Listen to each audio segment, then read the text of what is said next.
No, bro. Let's roll. All right. You all right? I am. I'm good. Thanks for doing this. I appreciate it. Thank you for having me in. Everyone in the gym, I guess since I started doing these, has been asking me when I'm going to get you on. No pressure. They want to know a little bit more about me. It's probably more about the gaming side of it. They want to know. They know everything about my jiu-jitsu side. I think that just it's kind of natural just because obviously being like a bit of a figurehead. Yeah, the dogs are here as well, so they'll probably just come in and say. They can have guest spots, can't they? All right. Yeah, and obviously I wanted to get you on for a while. I just thought, some people aren't comfortable with that, but I thought you'd be up for it. So I'm all right. I'm nervous, but I'll survive, won't I? We'll be good. Yeah. So those who don't know, Jamie's the head coach at Stealth BJJ North East, I guess. Well, Akurai, and Stealth BJJ North East. So you kind of somehow control us in ragtag pack of miscreants and turn us into disciplined martial artists, I guess. Try my best. So yeah, it's good. I think I first met you probably about 4 years ago. I think I was trying to do a Thai class with Longy, and I got walloped. I thought like I'd been to a Mickey Mouse gym. I don't know if you know the story, but I'd been to a proper Mickey Mouse gym, and I seen Harry in town with like a hoodie on, and I thought, where's that? MFA hoodie. Yeah, and I googled it, and I seen like a proper brutal website with Abdul on it, and seen the class timetable, and I thought, fuck it, I'll give that place a go, and I went. And I thought like, because I'd been in pads for a year, I thought it was like hot shit, and I thought I'm gonna go in and I'll like let everyone know like where impress I am. everyone. And then not in a nasty way, but I got embarrassed a little bit. I guess. Yeah. But then So are you going to name and shame the Mickey Mouse gym then? Yeah, it doesn't bother me. It was Martin Ashton's old gym, so it was after Martin Ashton had it, Max Training Academy. Right, yeah. Funny enough, I thought earlier, just because I seen a video on my Facebook of some like like the bullshit martial arts videos. Yeah. That was on my thing to talk about, for like gyms like that. But we'll come to it sometime. But yeah, Max martial arts, and it's probably nice for families. I'm sure they do well. Yeah. But just after training there, and then going to Middlesbrough Fight Academy, which is complete opposite ends of the spectrum. There's probably somewhere like a bit nicer, kind of in the middle, that's family friendly, but also like a serious competitive gym. You know what I mean? Definitely. Not that MFA is not family friendly, but it's rough and ready, isn't it? It caters for the more serious people that want to get into MMA. Yeah. And I liked it. I loved that like kind of thing. But yeah, so I went in there, got my ass handed to me. But I seen you doing the no-gi class beforehand, I think, and I was a bit like, what's this? Because I'd watched fighting, I'd watched UFC up until that point, so I kind of had an idea of it. But until I seen the class, I never thought like the ground fighting was like a big part of that could be a whole class, you know what I mean? I thought it would just be part of the MMA class. I guess that was my introduction to it. How did you first get into martial arts? Did you do loads of stuff as a kid, or? I'm really old now, so I'm going to have to really rack my brain to go back. The very first martial art I did was karate with a guy called Steve Cole. He was lecturing me at Middlesbrough College at the time. And he was ranting on about how good karate is. In like sports stuff? Yeah, I was doing sport therapy. I think it was in the year 1999, I think. Yeah. And he was always telling us how good he was and how deadly he was and all that bullshit that karate guys come up with. So one day after class, he said, come into the hall and we'll do a bit of karate. And he brought this big board out with like... right in the throat. There's nothing in there for you, son. So yeah, he had this big board with rope. I'm sure Mark Lee's probably chopped a few of them. Yeah. So he had me doing these ridge hand strikes. So, Kia, hitting them like that. And I was thinking, it's fucking killing us this again. Anyway, obviously as you do, all your mates are going past the windows laughing, pointing, going, oh my God, look at him. Look at that karate done. And I got a lot of stick for it, and I thought, I don't know whether it's for me, this karate thing. Do you know what I mean? And at the time I was watching, like everyone else, I was watching MMA. And it's hard, again, because I've been doing it that long, my brain's a bit foggy. I remember I was watching a lot of Pride, a lot of K1 Heroes, all that sort of stuff. I don't know whether UFC was really that big back then, I can't really remember, but it would have been its infancy. I'd seen a bit of everyone, it's very cliche, but I saw the Hoist Gracie thing, submitting people, and I think it was about 2003 or something, when one of the girls I worked with at JJB Sports had mentioned her dad does this jiu-jitsu. All right. And I was like, oh, is that like the UFC type of stuff? And she was like, yeah, you'll have to come down. So anyway, I went down one time and she actually choked me out and told everybody at work. So I got got major stick for that. And it was actually still about Sarah Pollard, right. Her dad, Cliff Pollard, he was a right, okay, right? So Sarah's a lovely lass. I worked with her for about 10 years and she made me remember the day she choked me out for the next 10 years. That I worked there. But that was how I first got into the kind of MMA. I started as the jiu-jitsu and then I moved on. I did some boxing for a while at Ormsby Gym with some really good coaches down there. Neil Johnson, Carl Maloney, a few of them. And then I dabbled in wrestling as well for a while. With Mick Sudrin and Andy Smith and a few of them unbelievable wrestling guys. I had a lot of injuries. I was going through a lot of problems. I had neck injuries, back injuries, because at the time, obviously, I was doing fitness instructing and I was kind of going through a bodybuilding stage. So I was doing all kinds of rubbish workouts, you know, squats and deadlifts and all that. Yeah, did some of that today. so did I, incidentally. But I was going through a lot of problems with my body and that. And I remember the first, I'd done it for a couple of years, but it was only once a week. Right. I think it was Wednesday night, like 6 till 7. Yeah. And I'd done it for quite a while. And I remember Cliff had said, you know, you're ready to fight now. And at the time, you trust in your coach, don't you? Yeah. Oh, yeah, I'm ready. Like, the reality of it is, it's fucking shit. I had, like, literally no jiu-jitsu. I had no boxing. I had, like, minimum of everything, you know? Yeah. And basically just got thrown at the deep end. I had one amateur fight, lost that, 4 semi-pros and 4 pros in the end over a period of a couple of years. But it wasn't like it is nowadays. Like, people didn't have skill sets, but I had a little bit of jiu-jitsu and that was it. Yeah. You know, some other people had a little bit of boxing and that was it. So some of the fights, once I got to the ground, they couldn't do anything. That was it. Yeah. And that's just how it was back in the day. There wasn't any kind of legit black belts around that you could go and train with. Probably the nearest was Newcastle. Yeah. And at the time, you know, I probably couldn't afford to travel and train anyway. So we just did what we could. We were the best with what we had, you know. Yeah. And how did what's your record? MMA? So it was, I lost my amateur. Yeah, sorry, I was 0-1 as an amateur, 3-1 as semi-pro. Yeah. Then 3-1 at pro. Were they all submissions that you got? As far as I can remember. Yeah. One was me and John Dale. It's funny because me and John Dale were talking about this today. Yeah. I got matched up with one guy and we all turned up and there was this big stocky guy and John was saying, oh, imagine if you were fighting him. I was like, nah. Anyway, we were, and he was 10 kilos heavier. They'd got the weight wrong. Yeah. And he was coaching one of the fighters, and he was smacking the side of the ring. And John went, "Oh my God, like he's a big lad." Yeah. Anyway, it turned out that I don't know whether I got stitched or they just, got the weight wrong. But it turned out I was 75 and he was 85. Fuck. And I'd already sold about 50 tickets, so I thought, well, fuck it, I'll just do it. You know, it's not like nowadays where there was no profession. You know, it was very amateurish. You just, let's just fight.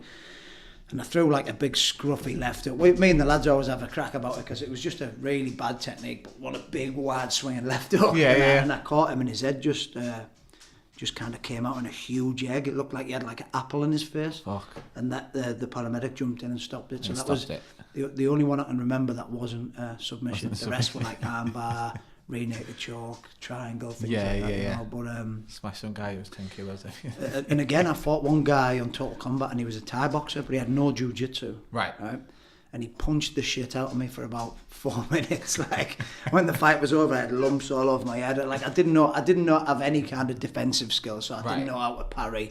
I was just literally covering up. Yeah. And he just beat the shit out of me, and I got a lucky kind of. I don't know. I did it. I clinched and got like an inside trip takedown. Yeah. And once I'd got a mount, he didn't have any jiu-jitsu, so I just mounted triangled him. And I remember jumping up the ropes like I'd just beat fucking GSP or something. It was just some guy that had never done any groundwork in his life. But they were the type of fights at the time that we were having. It was very much striker versus grappler. It wasn't. Everyone's all good all-rounders nowadays. If you look at all the young lads, you know, even MFA now and stuff. At like an amateur level, and obviously you've coached a lot of amateur fighters, and I know a few just through MFA and stuff. When people get matched up, you know who you're fighting. Now, which obviously it sounds like you didn't then. Yeah, no, we didn't have a clue. No, you just get told this guy's travelling from here, and you didn't. And that's it. Yeah. and he's 85 kilo. I suppose obviously advancements in the internet and stuff, but yeah, it happened a few times. There was another one. It was the same place actually, in the little church over Newport Roundabout. Yeah, the name of I know what you mean. Yeah. I got matched up with another guy, kickboxer. I remember going past it and seeing signs for fights and that on in there, and just being like, hey, what's going on? This guy, again, was about 7 kilos heavier. Right. And full of tattoos. He looked scary. Yeah. I was going, he's a kickboxer. Again, he didn't have any ground game. Yeah. I remember I shot a double leg. I had the worst double leg ever. It was one of those, put your head down and run with your arms out. Yeah, I've done a few. And he kicked me in the head, but as he connected, I managed to get the takedown. Right. And it kind of went to the ground. He went to stand up, and I just sunk a rear naked choke. And then it was like, all these fights, it were just fighting bums, you know what I mean? Yeah. So even though I might have, it looks like I've got a half decent record, but it was fighting. Might as well have just grabbed someone off the street. You know what I mean? If I could go back now and do it properly and find, good gyms, I would have enjoyed it a lot more. But by the by, I'm too old for all that now. That's why I like to stick now to just the BJJ, And when did you start teaching? I have no idea. That's really bad, but I feel like I've been doing it that long. I can't remember. Yeah. I would say round about. We're now 2009. Right. That's just a complete guess, to be honest. I can't remember because myself and Nathan opened up a little gym, right? All right. And I was teaching the jiu-jitsu out there. Yeah. I wasn't good enough to teach, but it's all there was. You know what I mean? There was nobody to teach me, so I ended up learning from instructionals. Yeah. DVDs, I remember my very first instructional I got was Nathan Leviton one, the guard one that I found on the internet. I think it was posted somewhere, and it was he was like way ahead of his time. He was really, really good. And I got another one, Barrett Yoshida, triangles, arm bars, and guillotines or something like that. Yeah. I literally studied. I studied them fully, and I thought, I want to do this. I want to teach. There's no one else around, so why don't I just do it? Yeah. And I'm sure if that happened now, people go, I shouldn't be teaching at that level, blah blah blah. But that was the best we had, And thankfully it worked out over time. And I improved, and as I got better and I trained with better people, I've become gradually a little bit better coach. Yeah. I'm sure I can still improve on a lot of things, but I like to think we have quite a good group of lads at a good level. Yeah. I think you've got a really, really good eye for detail. Trained a few places, obviously, but you've always been my coach. But yeah, obviously, it seems to come pretty. I know you've worked hard at it, but it seems to come quite naturally to you as well. Some people just aren't cut out to do it. You know what I mean? Yeah, it's probably down to the fact that I was a fitness instructor for so many years. Yeah. So you have to learn a lot about body mechanics. You understand the movements, the joints, where they're supposed to go, So I always prided myself on being a really good instructor. At the time, I think it was the year 2000, I won Fitness Instructor of the Year out of, I think it was 45 JJB clubs. Okay. And I spent every second of spare time on fitness forums, learning about muscles, learning about powerlifting, learning about bodybuilding. I was obsessed. Yeah. As I'm sure we'll talk about it further down the line. I've got a very addictive personality. So once I latch onto something, I go bonkers with it. So at the time, like I said earlier, I was doing a lot of bodybuilding training, killing myself in the gym. At the time, I was doing way more than I should have. In my head, I was thinking, right, more's better. So even when I was waking up in agony, I was like, no, you've got to go to the gym, you've got to do more. And of course, I was in a constant state of overtraining. I was constantly getting run down. My friends would take the piss and go, you're always ill, you're constantly ill. But I was like, why am I ill all the time? I wasn't giving my body any time to recover. And I learnt my lesson from that, obviously, further down the line when I studied fitness properly and I did a diploma and I did my level 3 PT. I realised then, you were doing too much, but I was just that eager and I wanted to be huge, you know what I mean? I went through the stage everyone does and took a bit of steroids, went massive, injured my shoulders, absolutely wrecked myself. And since then, I wouldn't touch steroids ever again, basically, because they wrecked me in more ways than you can imagine. Mentally, physically, just hormones and the like can really, awful, right. It's quite a big issue with MMA overtraining, isn't it? Just so many people just think that, and it's only recently over the past couple of years where people have started to, take into account rest days and actually, there's active rest days and stuff. But I don't know if it's a symptom of the like how extreme the sport is itself. You know what I mean? So people just think like I have to do this because if I don't, the consequences can be dire without realising that. Yeah, I think the pressured into thinking they have to do everything. They have to do boxing, they have to do wrestling, they have to do jiu-jitsu, they have to lift weights, they have to do cardio, they have to do all these complicated circuits. You don't, you know. Yeah. If you're training 4 or 5 days a week, 4 or 5 different disciplines, when are you going to fit in strength and conditioning? When are you going to fit in powerlifting? It's ridiculous. Especially at an amateur level when you're at college or you've got a job or just any other time. If I would I mean I won't because I'm a bit old now, but if I kind of thought I wanted to fight MMA, I'd probably have to work part-time. Me personally, I just don't have the time to. Yeah, it takes a lot of dedication. I respect people that do it. Like I say, when we were doing it, I was training once a week. Right.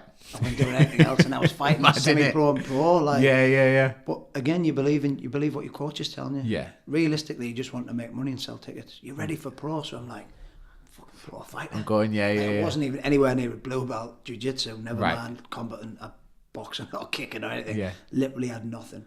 But you got away with it back then because there was people that were even worse than you were. Doing that. Yeah, you know what I mean?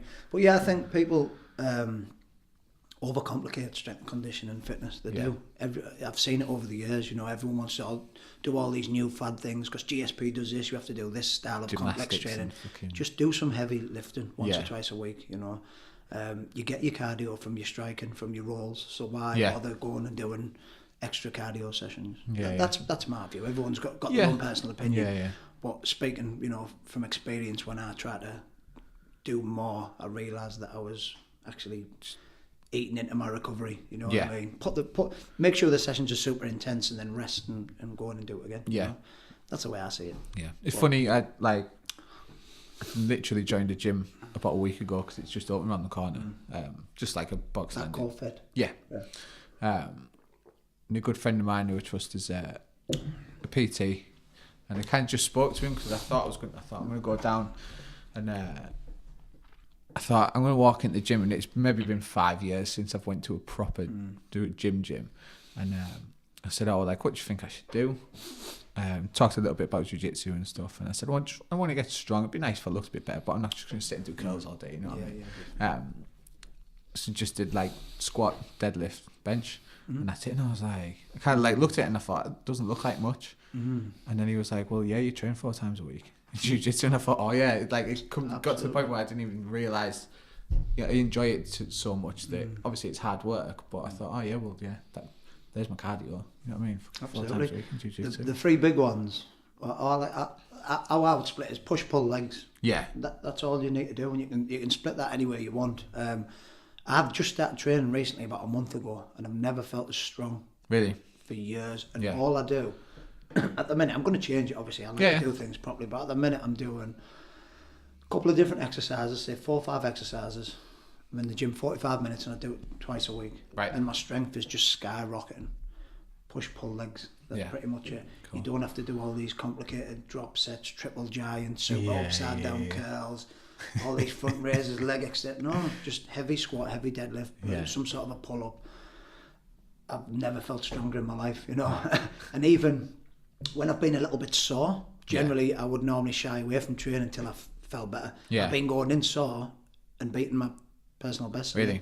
And for someone like me, who you know what my diet's like, it's absolutely appalling, right? Yeah. And I'm recovering quick. Bring it up, well, it's appalling. My diet's appalling. I'm not afraid to tell people it is terrible. But when I need to make weight, if I've got a competition coming up, I'll do it, no problem. Yeah. I can be strict when I want to be, but the age I'm at the minute, I want to enjoy my food. Yeah, of course. I don't want to live on rabbit food just to be lean all year round for what? Yeah, what's the point? I'm nearly 40. Yeah. I don't give a shit if I've got a 6-pack on it. Yeah. You know what I mean? I'm in the gym all day with a hoodie on and a gi. I don't care about my body, but it's going to come to a point soon where I have to start eating a bit better just for my health. Okay. I know I do, you know. I can feel my health deteriorating. Right. Slowly but surely. I'm like, I can feel it, and I'm thinking, right, I'm going to slowly, gradually wean off the chocolate. Yeah. Wean off the energy drinks a little bit, because I know I have to. I've let myself slip the last few months, but I'm gonna get back into eating a bit clean. Especially now I'm seeing results at the gym, and with my diet as is, I'm thinking, fucking hell. Imagine if I ate a bit cleaner, you know. So I'm looking forward to it, and it's nice to get back into that, because I noticed when I was rolling with people, technically I could beat majority of people without using strength. Yeah. But when I come up against similar technique, I would then start to muscle a little bit, and then I would and then fatigue, and I'm like, these guys are much stronger. And now I've been training for a good couple of weeks. When I'm rolling, I feel physically stronger. Right. When I'm putting things on, people are going, fucking hell, like, have you been lifting weights? So even they're feeling the difference, you know. I know there isn't a lot of overlap from strength training into jiu-jitsu, but I think generally you can always feel if someone's lifts weights or not. Yeah. You can roll with people and think, he doesn't lift weights. A good example is Mike Ling, right? Yeah. Before he started weight training, he felt like he was rolling with a 10-year-old girl, right? And I'm sure he won't mind me saying this. I used to tell him all the time, he's like flimsy in that. Yeah. And then I remember he started doing some squats and deadlifts and that. And I trained with him for a couple of months, and he came in, and it felt like a completely different man. Yeah. Like I'm going, where's he got this strength from? And I went, what have you been doing? He's like, I've just been lifting weights. Yeah. So there is, you know, people go, you know, it's no good doing bench press, it's no good doing bicep curls. Yeah. Hang on, just... It is. You can feel it. You can feel the difference in people. Don't get me wrong, I'm not saying people should go and do, you know, isolation exercises. Mm-hmm. But if you took someone doesn't do any weight training, and then you give someone, say, full body routine 3 times a week, doing every muscle group, so let's say a pec deck, bicep curl, tricep extension, leg curls, I guarantee you will feel the difference. Yeah. They're not going to be Olympic level strong. They're not going to win any strongman contests, but they're going to be stronger in whatever sport they choose to do. Do you know what I mean? But again, that's not me saying go out and do curls. Push, pull, legs, do some heavy pull-ups, do some deadlifts, do some bench, do some squats. That'll cover everything. You know? And the way I see it as well, and this is just my opinion, again, there might be people that disagree with this, but the bigger you can get your max strength, or your 1 rep max or whatever, the more endurance you've got. Yeah. Because obviously, does that make sense? So if I do push-ups and I can only do 20 push-ups, right? Yeah. And my max bench is 80 kilo. Yeah. If I get my max bench to 130, how many push-ups can I do on my body right now? You're going to increase your strength and endurance. So I think people that go, I'm training for endurance, high reps, just train for strength. You're going to get both. You know what I mean? You're going to increase your max strength. Thought about it like that. You're going to increase your strength and endurance, and that's I can feel that massively. Yeah. When I'm rolling now, my muscles aren't getting as tired as they normally do, and all I'm doing is heavy reps. Yeah. I'm not going 20, 25, 30 endurance. You know what I mean? And if you think about, I know, like obviously, quite a lot of people in our gym compete. Quite a lot don't. It depends on where you are in life and what you want to do and stuff. But absolutely, when you get a competition level, there's age brackets, there's belt brackets, and obviously weight brackets. But so the idea is so like best of skill kind of comes out. But if I compete against someone who skill for skill were like dead on with the same weight, with the same age, you know what I mean? Everything's kind of like the same, and our skills the same.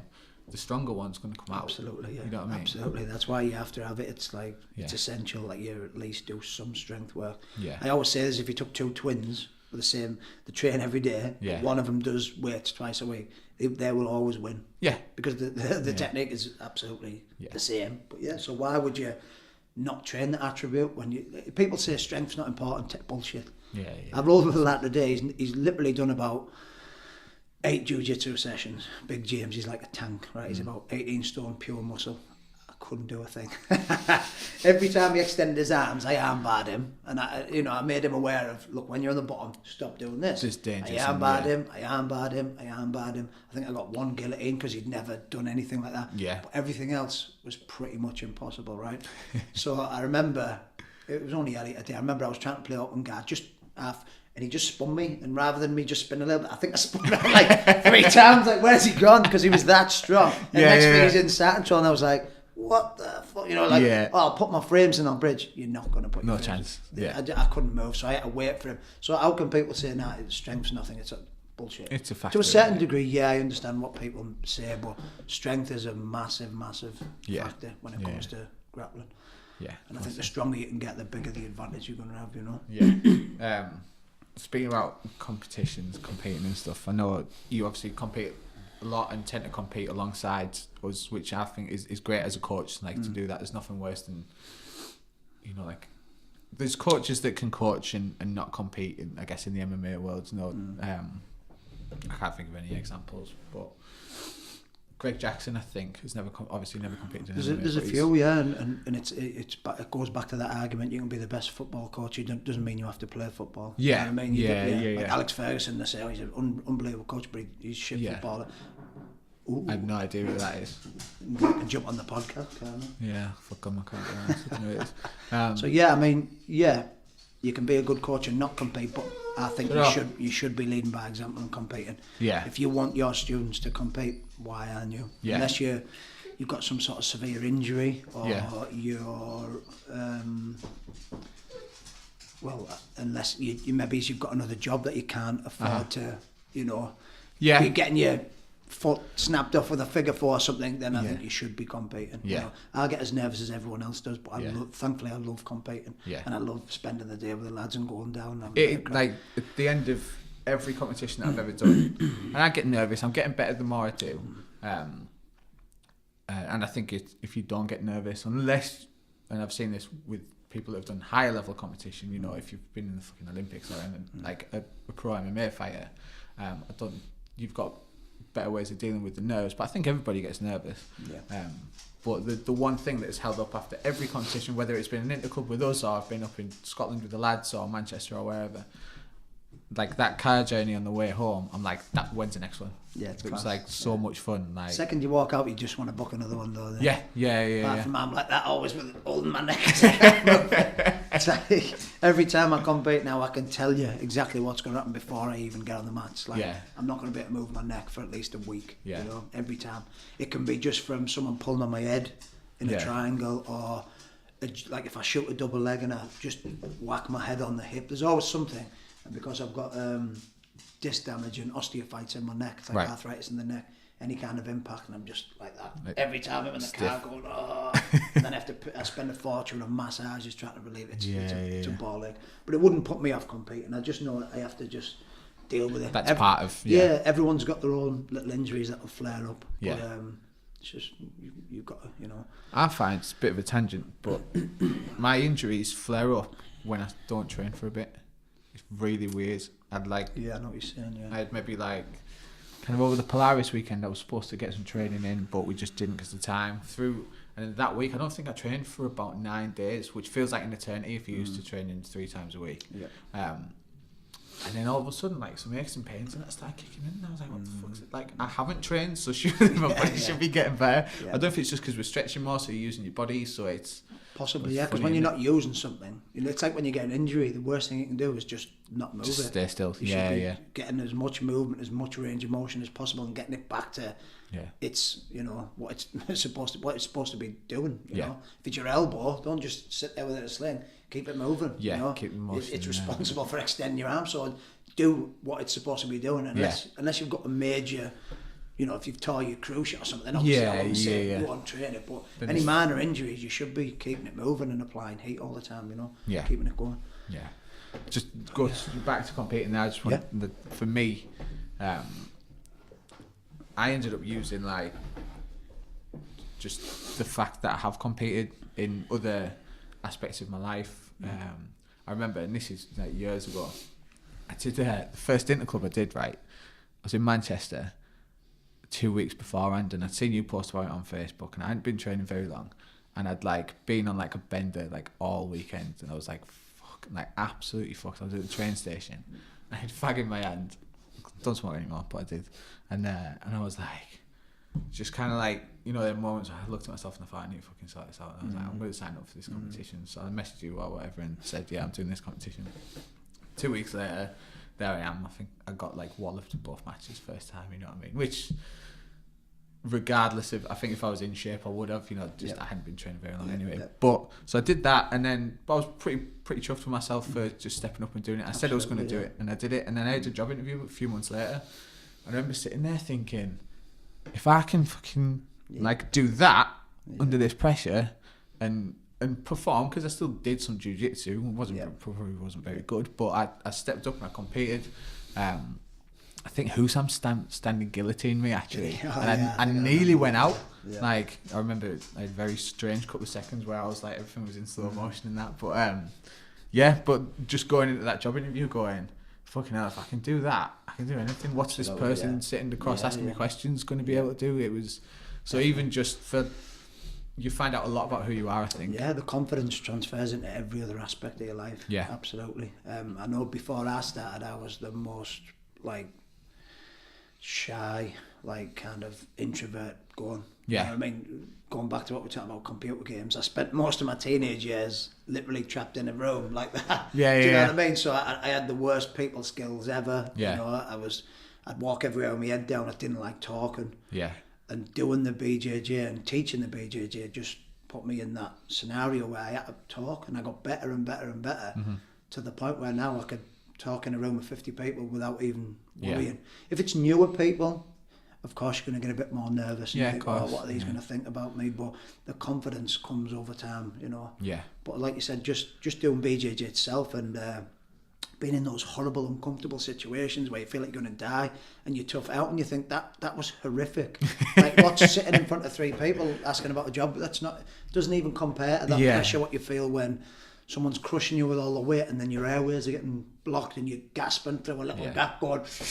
If you can survive that, you can get through anything. Do you know what I mean? And it builds over time. You just get that toughness on you, that confidence. It took me ages to get to a point where, you know, people with neon belly and stuff like that, and you know it's horrible, and you're like you breathe in, you panic, so you panic breathe, and then that makes you worse. And it took me ages to, but I think everybody goes through this, and you have to get to a point where kind of going, I'm not actually in any danger. No. This is pain and it hurts. Yeah, but you can just I might be a bit sore tomorrow, but just going right. So actually, and then having that second, you can go, I'm going to get out of it. What am I going to do?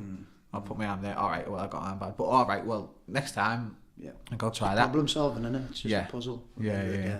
I remember when I first started and people would mount me, I felt like a truck was on me. It was the worst, most like claustrophobic experience ever, and I was just arms all over. And you quickly learn. Obviously, you get arm bad, and you don't do that. Yeah. And the more you realise you're not really in danger. Yeah. I don't want to go too nerdy and go into BJJ, but if you can just relax and frame the hips and just realise you're not in it, it's like for me it's one of the most comfortable positions. Even though you're losing, like if I'm rolling with someone horrible and big and strong, and they're in knee on belly or they're in sound, when they're on mount, I can just go, thank God for that. And I'll just take my time and chill. You know what I mean? And I can generally escape from there. But knee on belly and stuff. I was at Manchester a couple of months back, and there's a big brown belt down there. Right. I'm sure you'll roll with him at some point. I can't remember the guy's name. He was a newish guy at the time. All right. And he was knee on sternum for about 3 minutes, and it was the most uncomfortable 3 minutes I've ever felt in my life. And he said to me at the end, like, I couldn't, like, you weren't giving me anything. And I was really, really close to tapping because the pressure was unbelievable. I thought, I'm not tapping. Yeah. I'll ride this out until I can escape. And I managed to like get through the full 5-7 minutes where it was without tapping me.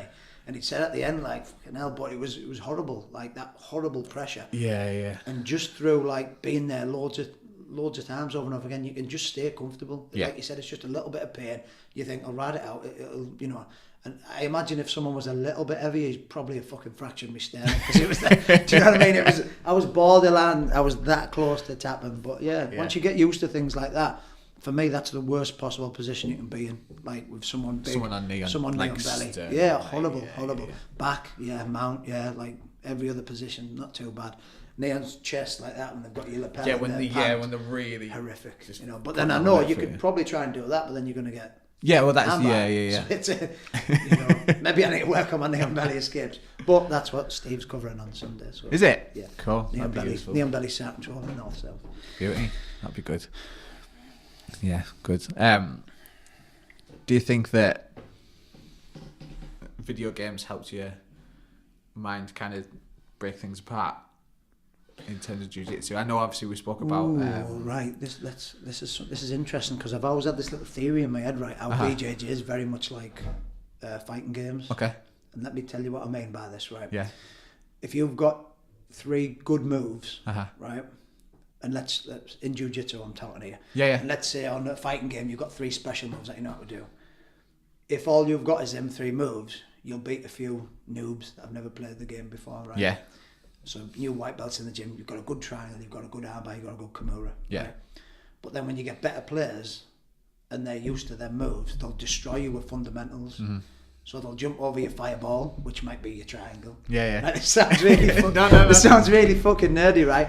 But they control the distance and the space better. Yeah. You know when to counter. They'll absolutely destroy you because you have no fundamentals. Yeah. Does that make sense? Yeah. Or I think I'm just chatting shit. No. What I'm saying is you can have a couple of good moves. Yeah. But that's not going to do shit unless you've got a good, solid, fundamental game. Yeah, you know what I mean? And in a fighting game, that would be things like fucking your standard attacks, your jab, your crouching jab, or whatever. Yeah. You can't win a game just by doing fireball, No. dragon punch, fireball. But that's how some people approach the BJJ. Yeah. You have the 3A game moves. If that doesn't work, they crumble. Yeah. You need to have solid foundations. Yeah. Does that make sense? Yeah, definitely. Yeah. Kind of. also, how it's similar is if you use too much energy up when your life bar drains, right? Yeah. That makes sense. So you've got to like maintain that stamina bar by using as little energy as possible. Yeah. If someone gets on you and you hold on for dear life and you're crushing, you can feel your stamina going. Ooh. Yeah. Or when you hold on to a guillotine for too long, right? And you're like this, and then you go, oh, fucking hell. Once you get past that point and you go out, you understand not to do that more. Your game's coming on. You know? Yeah. There's a lot of people still who are bordering on blue belt. That's all I want to see from them. I want to see them not burning out by holding on to things for dear life. You learn, you have that little kind of moment where you go, I'm not going to get this, so I'm going to go for something else. Yeah. But as a white belt, you'll go, I'm going to get this, and you'll put everything you've got into it, and then you're fucked for the next 3 minutes. For me, that's a difference between a white belt and a blue or a higher belt. You know, that video game comparison was fucking dog shit. I know what I'm talking about in my head, but I couldn't portray it right. So feel free to cut that out of the fucking fundamentals, fireballs, dragon punches. No, it makes sense. Like I'm with you. But I'm shit at video games, so I don't know if that means I'm shit at jiu-jitsu. Awesome. Yeah. I'm not gonna lie, I'm pretty awesome. It's one of them things where, I mean, I haven't put that much time into gaming. I've probably put more into jiu-jitsu, I think. And I don't know. You know, I think it was when we all started playing Battlefield together, and I was like, some people are just good at video games. Obviously through hard work, but I'm not. I'm all right, and I can get there. But if I don't keep the reps up, then my skill just boils down to what I said earlier about if I like something, I'll dedicate everything to it. Like I have with the BJJ, I loved it, and I made it my career. Yeah. If I love a computer game, I'll play it to the point where I can't get it wrong. Like I said, it's like reps. If you like a specific sweep, you'll drill it thousands of times until you can't get it wrong. Yeah. If Battlefield's a shit example because I'm not very good at that. But let's say something like Streetfighter, which I spent thousands of hours on. Right. I probably spent about 10 years of my life on that game alone. Right. But I would sit and just practice specific combos for hours until the muscle memory. You just do it. Like, I would never miss a frame. You know what I mean? And I think if you like that about anything, you'll get to it the next level. Yeah, it's like Ellis Younger and them from NEJJ. They're so trained 2 or 3 times a day. They're that well drilled in the techniques. Yeah, they'll never get it wrong. They'll go into a competition and just tap everyone with the same technique over and over again because they can't get it wrong. You can't get it especially that one arm from the back. Choke from the back. Kills people with it because he's so well drilled. Yeah, and that's why it annoys me sometimes when I see people like a technique and I say to them, just drill it, but they're too busy thinking about 500 other things, burn balls or upside down, reverse del or even. Just stick with the fundamentals that you know work for you and drill it until what's that thing? Drill it till you can. Don't drill it until you get right. Drill it till you can't get it wrong. Right. I like it. I don't know who said that, but it was one of those jiu-jitsu guys. And it makes sense, doesn't it? Yeah. Drill it until you don't fuck up anymore. Yeah.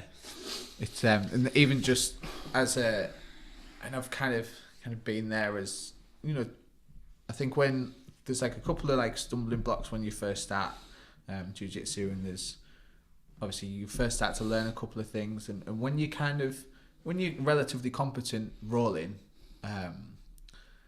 whether it's 3 months, 6 months or whatever, but you're kind of like there and your cardio is a bit better and you know 1 or 2 moves, you might, you know, at least what a guard pass is. all of a sudden, like, it's like a bomb goes off. This whole like world of moves just goes, oh my god, there's millions, like, because there is in jiu-jitsu, there is millions of things you can do, millions of sequences, millions of steps. So then you just go, I want to do it all. Like, absolutely. I want to learn everything. I was talking to Mark Lee about this the other day. Yeah, it's like a giant tree with each branch. Yeah, another 10 branches come off that branch, and then another 10. Yeah, you can go, like, it just goes crazy. But I was saying to Mark about, he's getting really good at collar sleeve de la Riva. Yeah. And then he asked me about switching to the other side and I was like, don't even do it. Just get better at the side that you enjoy and that you're good with.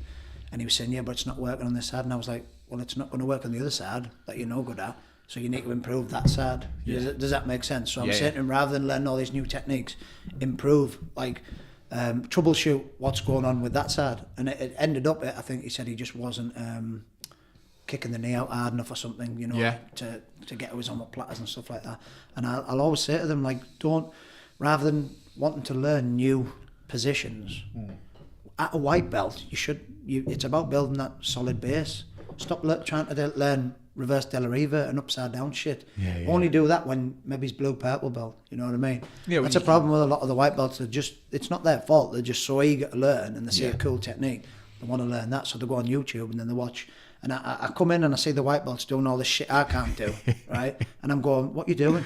Well, Buchecha did this. And I'm like, so fuck. Like, drill the fucking stuff that we did in class that I've showed you, the basic stuff, the hip bumps, the arm bars. Yeah. Unless you're wrecking people with fundamental shit, you stop looking at all that bullshit, you know what I mean? Yeah. So-and-so did this, Keenan showed this new technique.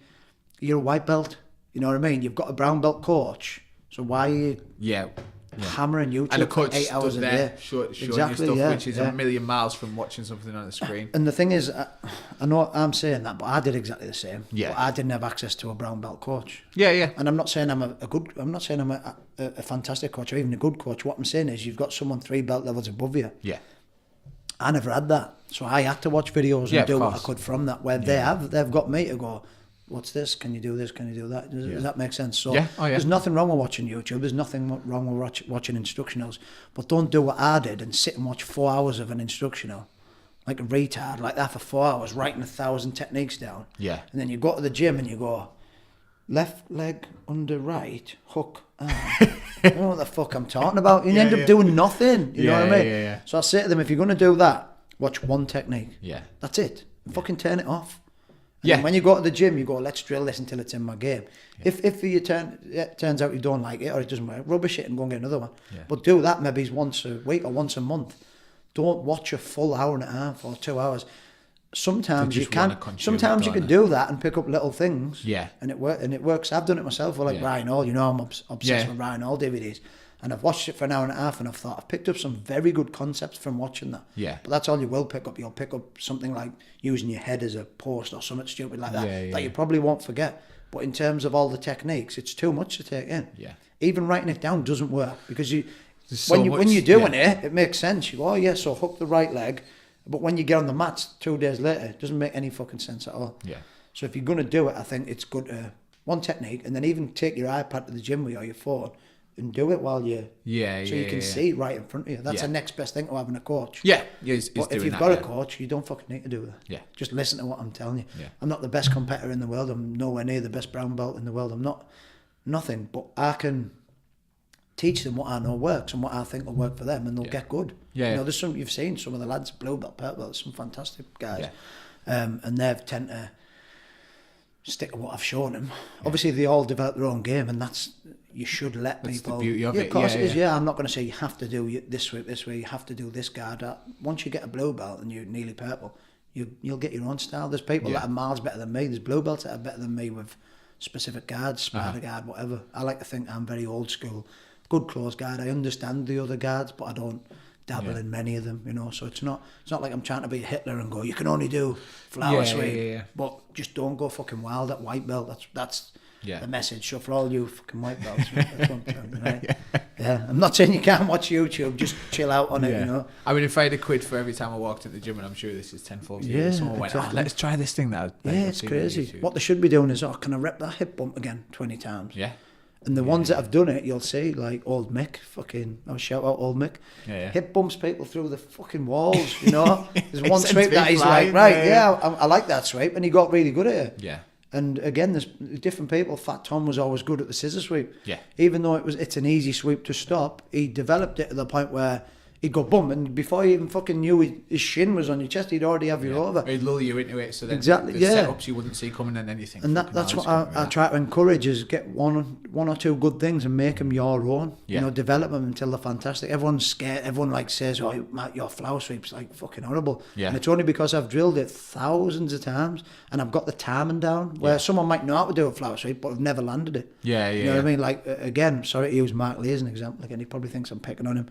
He's going to be pissed off when he watches this. We did the flower sweep and he was making a lot of mistakes. Yeah. We did that the other day, didn't we? Yeah, but then we did it in a private like 2 days later and he nailed it. By the end, he was doing a very good fucking sweep. Yeah. Where 2 days earlier, if you asked him, he'd be like, yeah, I know how to do it. He knew how to do it, but he didn't know how to do it very well. And now I think he'll be fucking nailing people with it. You know what I mean? So that's the level what you have to get with those fundamentals before you start looking at. That's why I was shouting at him, you know, never mind fucking upside down, like, you know, do the base. Your white belt, I think, close guard's your best weapon, you know. Funny, Rich, my brother-in-law, Rich Jordan, said that he said that's the one thing he's found when he's rolled with you in the past. I know it's been a while, but he said your fundamentals are so solid that he said he's really struggles. So solid. Like, so solid. Yeah, it's good. He struggles to you know, even just break your guard and stuff like that. All my open guards are shit. My close guard, a lot of people can't break it, and they know they're going to get swept, and it's like, all the lads laugh, don't they? Again, they go, oh fucking hell. Well, I do it. But if I'm playing, say, Spider or Reverse Del Riva, I'm sure they're not really fucking that scared. You know what I mean? So everyone has their own. Mine just happened to be close guard. Yeah. I wanted to develop that. I felt dangerous from it. Every other guard, you know, I'm all right, but I'm not. You know, not as good as half the other people. Even if you look at like Roger Gracie, like he's not really doing spider guard. No, exactly. Yeah, he's a perfect example of picking something that works for you and developing it till you're wrecking people with it. Yeah. Pass, mount, cross collar choke. And that's it, isn't it? He's a machine, isn't he? Did you ever have any fights as a kid? As a kid? Yeah. Right. I know you mentioned you had obviously MMA fights, stuff like that. This is I've got a funny story about this actually. In my junior school, I watched a lot of wrestling. Yeah. And me and my friends, we would have like toy wrestles on the field, and you'd do DDTs and fucking suplexes, and I actually thought I was nails, right? Yeah. I was like, fucking suplex Steve all the other day, I'm fucking nails, right? And I went into secondary school, and there was a big guy called Steve Wilson. He's like a good friend of mine. Yeah. Is he a decorator? No, all right, different. Big Steve Wilson. He was like, I think he was in school. He was like 20 stone. Right, okay. We called him Tank because he was that big. Yeah. And I didn't know him at the time, and someone had said he was hard, so I was like, I'll show him. You know, as you do. I'm the hardest now with primary school. Yeah. I remember jumping on his back, and he like picked me off with one hand, just slammed me into the floor. I was winded for about 3 minutes, and then I quickly realised that I wasn't anywhere near the hardest in the school. Yeah. And that's kind of like quieting me down. And I saw that as like a blessing in disguise, you know what I mean? And I quietened down a lot. But then as I got a little bit older, towards, say, I don't know, college years, maybe 18, 19, I got into a lot of trouble on nights out and stuff. Yeah. And it was the fear of violence. The fear of violence, I think, got me involved in it, because I always thought in my head, I'm so scared of it, I need to conquer it head on. Yeah. Do you know what I mean? Like when you're that scared of conflict and getting hit. Yeah.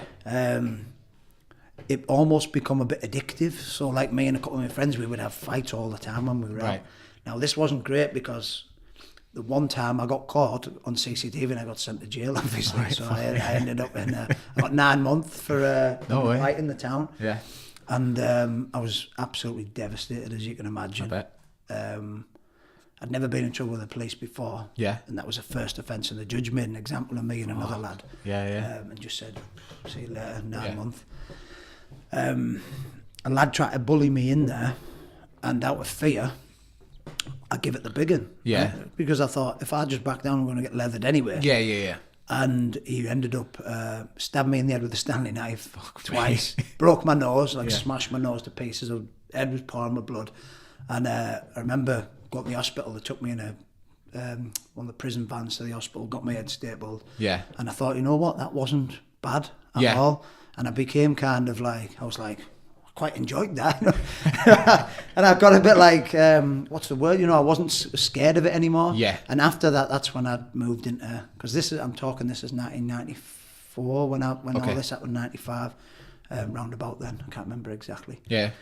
But after that, I thought, that's not bad. And that's when I started doing boxing and Thai boxing. And I had a Thai fight, I had MMA fights, and all that sort of stuff. Because I wasn't as scared. And the more I actually learned how to fight, the less I wanted to fight. And that's quite cliche. Everyone says that, but it's true. And I haven't really been in much bother since doing all the fighting and learning martial arts and stuff.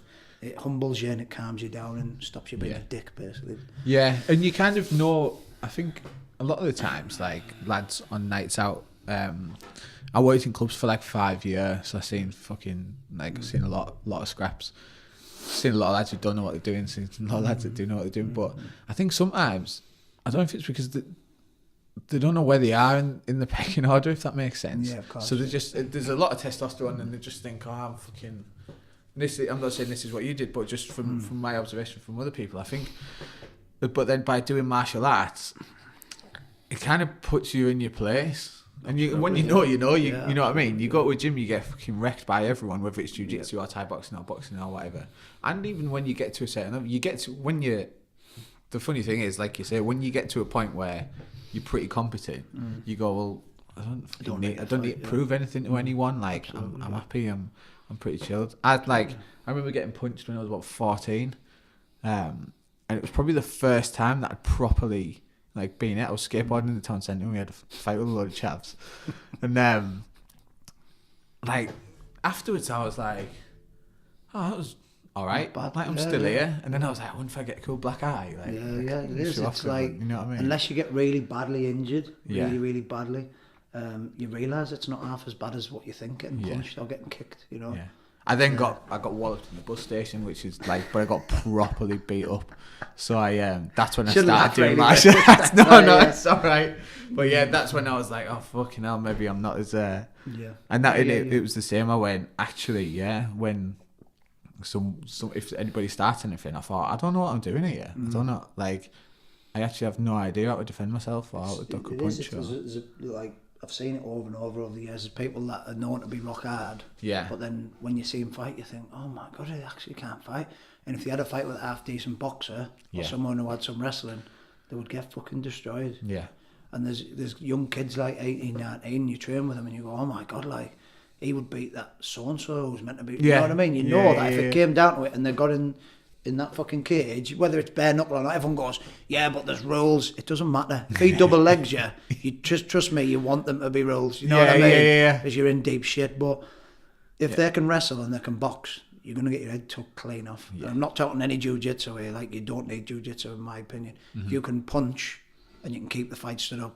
Or if he's a better boxer, you can wrestle. You're going to win 90% of fights. Yeah. Especially against drunken fucking idiots on a night out, you know what I mean? Wrestling's a big one. And massive, you say, since I started, I don't think I've been in any bother at all. But if I did, that kind of wrestling, I know my wrestling's not very good, but my wrestling sucks balls, it's shit. But I would like to think if I had a fight with someone who hasn't trained, I would wrestle fuck the life out of them. You would, wouldn't you? But put me against someone that's done a few years with Andy or whoever, you know what I mean? And they're gonna get me down, But thankfully, I'm glad I went down the road of doing martial arts because I was getting in some shit. Even when I got out of prison, I got in a few more fights. I got into a fair bit of bother, stupid things, and I think I'm glad I went down that route because it could have went maybe further, you know what I mean?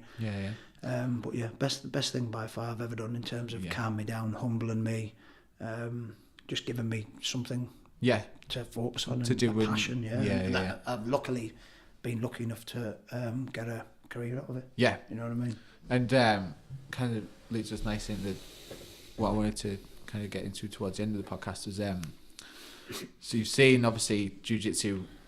I imagine it's changed a lot since you kind of started. I mean, in the short time that I've been training, it's changed a lot in terms of sheer numbers, how many people train, just everything really. Yeah. Where do you think it's going? Do you think it's just going to get bigger and bigger and better and better? Or my very first amateur fight we would train heel hooks all the time. Me and Richard Dale, John Dale, we would roll heel hooks, knee bars. And I lost the guy, Kevin, can't remember the guy that beat me, Kevin something, I can't remember his surname. He hit me with this nice knee bar, and I managed to rotate my knee, and he hit me with a toe hold, but I had wrestling boots on. Yeah. So obviously the friction, and he tore the grade 2 ligament tear of my lateral ligament, and a grade 2 medial tear of my knee, and that was the worst injury I ever had from any competitions at all, and that was at amateur. So it just shows that back in the day we were doing a lot of leg locks, people were doing a lot of toe holds, heel hooks, and then it disappeared for a long time. Yeah. I'm not saying it didn't disappear, but more and more people got into the gi, less and less people did footlocks, because obviously with the IBJJF rules, now it's moving more towards sub only. Everyone's doing heel hooks, everyone's knee reaping, everyone's doing all the 10th planet type of stuff. Yeah. I think that's only going to get bigger and bigger. But I think in terms of audience, it's going to put people off. Yeah. I can't stand when you see two people drop a 50-50 and all they're doing is hunting for the feet. Yeah. It's like everyone raves about this amazing sport. It's amazing. It's fantastic. Watch this fight and you get two of the best in the world sat on their ass tickling each other's feet. Do you know what I mean? That is not going to get people into watching the sport. I understand it has to be that way to win. Yeah. And these guys are the best in the world. There's money involved. You want to go for the easiest thing you can, which to me is a toe hold or a heel hook. Yeah. You see Craig Jones destroyed fucking Jake Shields before he even got anywhere near it, he tapped. Yeah. Like, you know what I mean? It's just like, that could have been an amazing fight. If they'd have took out heel hooks, you'd have seen mount, you'd have seen back, you'd have seen escapes, you'd have seen arm bars, maybe. But because of that rule set, you saw someone go underneath and get a quick heel hook. Yeah. I don't think it's good to watch. I think it has to be that way. Yeah. But I don't enjoy it.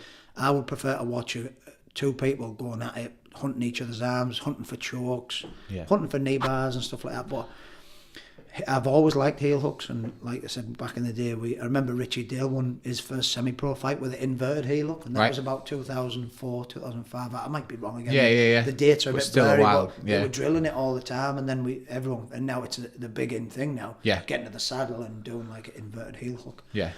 But I think it will grow 100%. Like, look at all the kids' classes now, they're rammed. Yeah. All these kids in 10 years' time are going to be absolute beasts, and I think it can only get bigger and better. There's no reason why it can't. But I don't like the heel hook hunting game that's becoming in the bigger comps now. It's not for me. I don't. Yeah.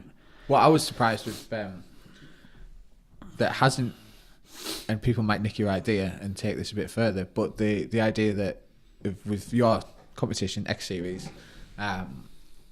where you're like, the submission doesn't necessarily mean the end of the match, because that could potentially kill that. So you heel hook me in 1 minute, but cool, let's go again. Carry on. And that's why I wanted to do it. Yeah. For things like what happened to Jake Shields. He didn't get a chance to show any of his game. No. And he's obviously, I think he was something like unbeaten for like 18 years in terms of like phenomenal grappler. And then he got under him like that, and he's like, to someone that doesn't watch that, he's fucking shit. Yeah, he tapped before he even went on the fanny. That's what people were saying on the internet.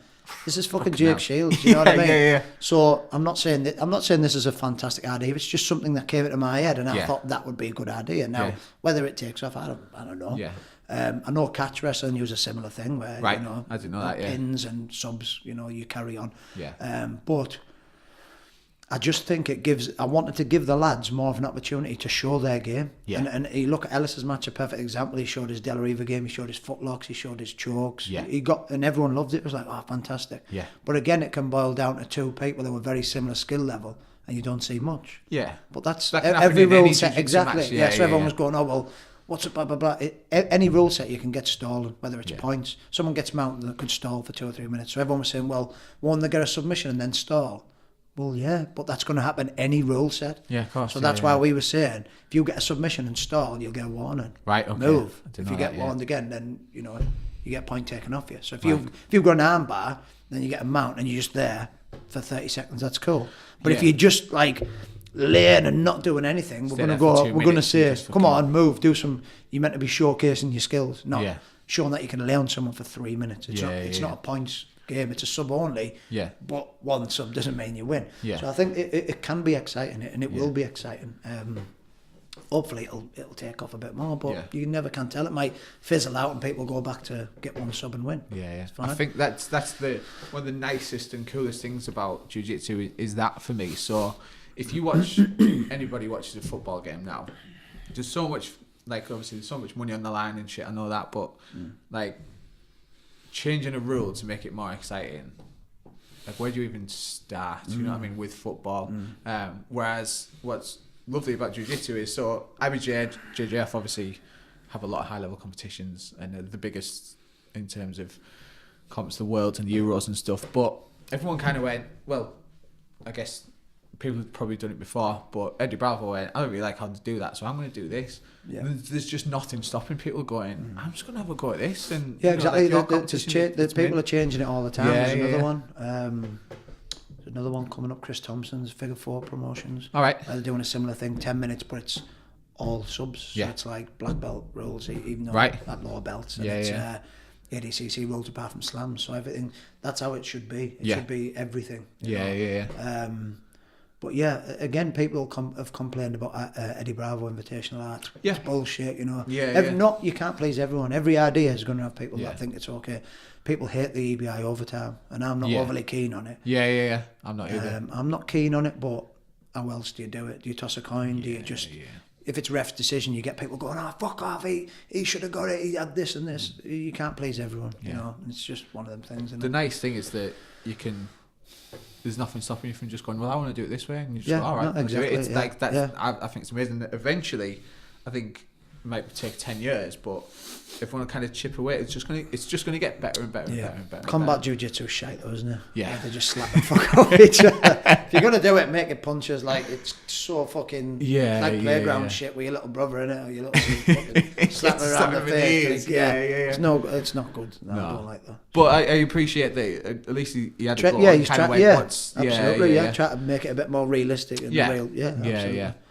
But it sometimes you go off on tangents that might not pay off. I guess the other thing that's I think really promising about jiu-jitsu is the sheer amount of girls that are taking part. I heard you saying earlier actually about the amount of girls going to all classes and stuff is going up and up and up. And absolutely, we got another girl in tonight. What day is it? Today, sorry, in the daytime class. She's like, it was unbelievable. I'm coming tomorrow for no-gi. So in the beginners now there's 6, and then there's her, so there's 7 now in total that are training that have stuck it out. I want to get them all into the gi eventually. But you do it with everyone, boys or girls. But I mean, it just needs a few more people. I know there's a few local in Darlington and stuff where there's more and more girls training. I'm like, that's amazing. Because it isn't a man only sport, you know yourself.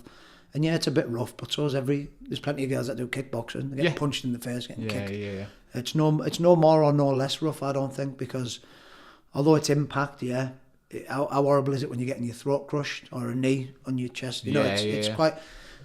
Some people might go, I know some girls have went, it's not for me, that cuddling, I like to fight and all that, and it's like, no, come and roll. Let someone smash you for 5 minutes and then say it's just cuddling. You know what I mean? So it's got it can please everyone. It can please the more technical minded, those that appreciate the kind of the chess element of it, where it's like move for move, and you constantly it's like a puzzle, and it'll also kind of feed those that want a bit of violence, because you do get women that like to rough, and they like to have a scrap, and when someone's crushing your head, and it's not a... I had a few pag at me, It's called the gentle art, but it's not completely gentle. No, it's not as brutal as wrestling, rugby, things like that, Thai boxing, but it can be tough, kind of, on your body. It can be very tough on the body, absolutely.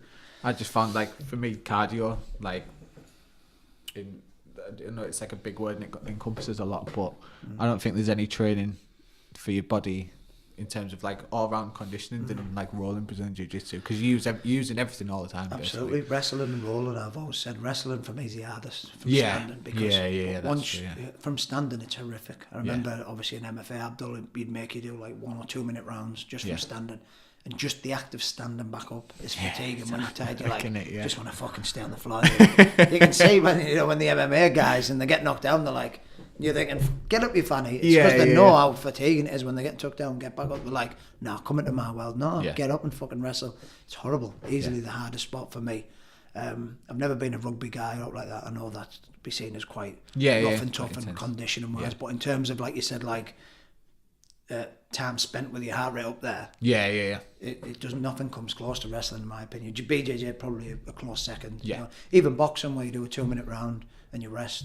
The boxers and strikers tend to be fit. Yeah. So they can do 2 minutes punching, no problem. It's different when you're using that isometric strength. Yeah, when you're that's squeezing, the difference, isn't it? you're exploding for 5 minutes. It's Yeah. fucking, you know. I've trained with a load of boxers who are fit, and because it's a different type of energy system, they go, fucking hell, I'm fucked. And I go, stop. It's because you're squeezing for dear life. When you box, you're whipping your arms, you're moving. You're not expending much energy. You're very technical at what you're doing, and you're conserving energy because your technique is amazing. When you're on the floor and you don't know anything, you don't have any technique. So you're just pure energy. You bet you, like we talked about earlier, if you had energy bands. You're just like this, ooh, do. and then you're dead, you're fucked, and that's when you're going to get tapped, you know. Yeah. But yeah, in terms of like fatigue, quick wrestling and BJJ, nothing like it. Horrible. But good. Because you mentioned gaming there, do you want to wedge in your Street Fighter fact before we wrap up? Well, I don't think anyone gives a fuck, but I was ranked, I think, about 23rd in the world at one point on Street Fighter 4. What console is that? The PlayStation 4. Right. I was PlayStation 3 at the time. Yeah. And I'd bought a PS3 tournament edition stick, like the nerd stick. You know Yeah. Paid 200 quid for it, and I'd be like hours on end, mate, every night, and I would play online, and I'd fought some of the best Japanese players in the world. Yeah. And when you play them, it brings your game on, and that's another thing how it With transfers jiu-jitsu, over. yeah. You only get better by getting smashed off better players. Yeah. Exactly the same as jiu-jitsu. See, I knew I'd get something out of it. You know what I mean? Yeah. That earlier thing. It all makes sense later. Yeah. Because you learn the timing of things. You know how to defend certain attacks. Yeah. You know, where if I was constantly just beating people up, you don't improve. Yeah. So luckily, because I had fucking high-speed broadband, I was playing against some of the best Japanese players in the world, getting my ass kicked. But the more I played, I got better and better and better. And I just slowly crept up the rankings. But no one give a fuck, you know. All these hours, and you mention it at a party or something, and everyone thinks you're a fucking psychopath. There was this dickhead. So fuck if he's ranked on a computer game, no one cares, you know what I mean? But I was very proud of that. That's like my biggest achievement going. When I was in school and we played Street Fighter 2, I was known as the fucking champion. People wanted me to go on Games Master and like prove myself. Really? I remember a guy. I know we're going off on a tangent here, but there was a guy in our school, Chinese guy, Philip and Alex Ha, and he challenged me and he was like, "I'll beat you on Street Fighter." And I was like, "Listen, mate, you fucking won't." Yeah. And I said, "Look, you can pick your favourite character." I think it was Ken. And I said, "Now I'll be anyone you want to be, right? Yeah. Anyone you want me to be." And he said, Chun-Li, which obviously on Street Fighter was the only female character. And I got a perfect on him. And I was about 5 of us from our school, and they're all jumping up and down. Oh my God! I was like, I felt like the fucking the king, you know what I mean? So yeah, I've always been relatively good on games, but I'm not really proud of that, you know. Let's not mention that anymore. Talk more about the BJ. We've done about an hour there. T-side don't really have much of an attention span, but no, they'll turn this off after 10 minutes. Listen to me, mate. But, you know, who gives a fuck? When's the next round of beginners starting? 7th of April, I think I said, didn't I? Yeah. Was it round about 4 weeks' time? Yeah. I think there's about 14 spaces gone, so okay. Hopefully it'll fill out again. I noticed I did a video, right, which is the first time I've ever done a video for anything, and it got 4,000 views. Yeah, imagine and it. I was like, what the fuck? Why haven't I been doing this all the time? Yeah. Because you put a post and you go, please share. No one ever fucking does. Yeah. It's supposed to be your mates, and everyone tags me in stuff and gets me to share their stuff. Yeah. And then when it comes to someone doing stuff for me, I go, wow, 8 shares. I've got fucking 3,000 friends or whatever. Yeah. And I get 8 shares. Anyway, I'd done that video and I looked on it today and it said 4.2k views, and I thought, if I can't get 30 people out of that, there's something wrong. Do you know what I mean? Yeah. But yeah, I think from now on, anything I try and do, it's going to be video rather than post. Cool. Absolutely. That's good. Well, yeah, and if someone was interested in it, then what the best place to get in touch? Just message you on Facebook. Message me on Facebook. Yeah. It's one of them, and you can tell everyone till you're blue in the face how amazing it is, but you have to get down and try it. Yeah. You know, at the end of the day, just if anyone wants to try a sport, or they just feel lazy, need to lose some weight, want to learn something new, get down and do it. The gym's full of amazing people, isn't it? Yeah. I'm the biggest dick in that gym, let's be honest, right? I always say this to people, like, what are the lads like? And I'm like, the lads are amazing, but I'm a prick. I'm a nice person, but honestly, everyone that trains there, I haven't got a bad word to say about them. Yeah, same, yeah. You know what I mean? Like, they're all lovely people, and I think even if you are a dick, come anyway, because it'll transform you. You know what I mean? Yeah. And if it doesn't, then you won't last. Yeah. A lot of people can't take getting tapped out, can they, by smaller people, and that's happened to a few times. When someone comes in and you get a bit of a vibe from him, and you think this guy's a bit of a dick. Yeah. They don't come back, and you go, I was right. Then someone else comes in, you go, he's going to stick it out. And I've got that like sixth sense now. I know when someone comes in. I could have told you who was going to stick from the beginners and who wasn't, like on the first straight away. Absolutely, yeah. But get yourselves down. I keep forgetting there's a camera there. I should be talking at the camera. That's all right, don't worry about that. Yeah, cool. Beauty. Nice one. Thank you. No problem. Thank you. Thank you for having me. It's all right. Cheers.